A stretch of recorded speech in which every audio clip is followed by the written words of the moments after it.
بسم الله الرحمن الرحيم، والصلاة والسلام على أشرف المرسلين سيدنا محمد وعلى آله وصحبه أجمعين. صلاة تنحل بها الكرب وتنفك بها العقد. اللهم اغفر لي ولوالدي وللمؤمنين والمؤمنات والمسلمين والمسلمات الأحياء منهم والأموات يوم يقوم الحساب، اللهم آمين يا رب العالمين.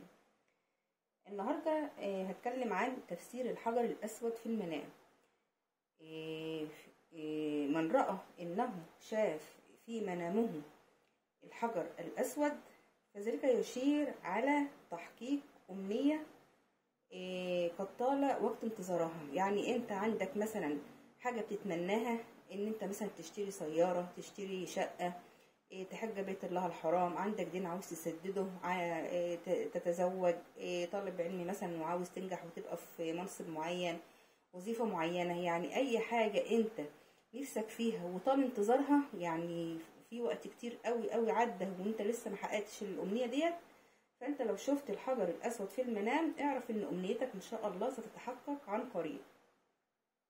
طيب، ومن رأى انه يقبل الحجر الاسود في المنام، ان انت شفت الحجر الاسود وبتقبله، فذلك يدل على ايه؟ بيدل على توبة للرائي. يعني الرائي اللي شاف ان هو بيقبل الحجر الاسود، فده معناه ان هو في عنده ذنب وضميره بيأنبه، فهو دلوقتي داخل على توبة من ذنب وطلبه من الله عز وجل بالمغفرة.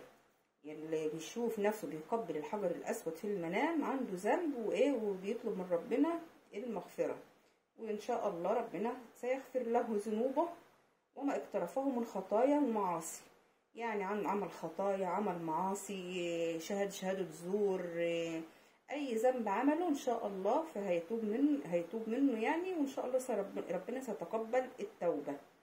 طيب، لو انت بقى شفت حجارة في بيتك، يعني او في بيتك، يعني او الحجر الاسود شفته في بيتك، ده يدل على ايه؟ ان انت شفته في المنزل نفسه، ده هيدل على ايه؟ ده بيدل على ان والعياذ بالله في حد يعني سيتوفاه الله من افراد الاسره. لو شفت الحجر في منزلك تعرف ان في حد من افراد الاسره سيتوفى، او ان هو في مرض مستعصي برضو علاجه هيحضر لاي حد من افراد الاسره. طبعا لو شفت رؤية زي كده تستغفر ربنا وتطلع صدقة، وان شاء الله ربنا يغير القدر. وعلى يعني جنبك الشمال تنفس 3 مرات وتستعيذ بالله من الشيطان الرجيم. ربنا يا رب كده يكتب لنا كل خير ويجعل لنا كل شر. ويرمز ايضا لايه اللي بيشوف برضو الحجر الاسود في المنزل؟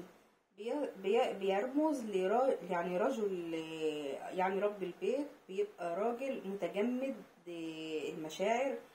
عارف لما تقولي ده الراجل دوت قفل دماغه مقفوله، يعني حاجه زي كده. بيبقى متشبث برأيه حتى ولو رأيه ده غلط، ما عندوش تفاهم، ما عندهوش حوار بينه وبين الأسرة، لا عاوز اللي يقول عليه يمشي سواء غلط أو صح.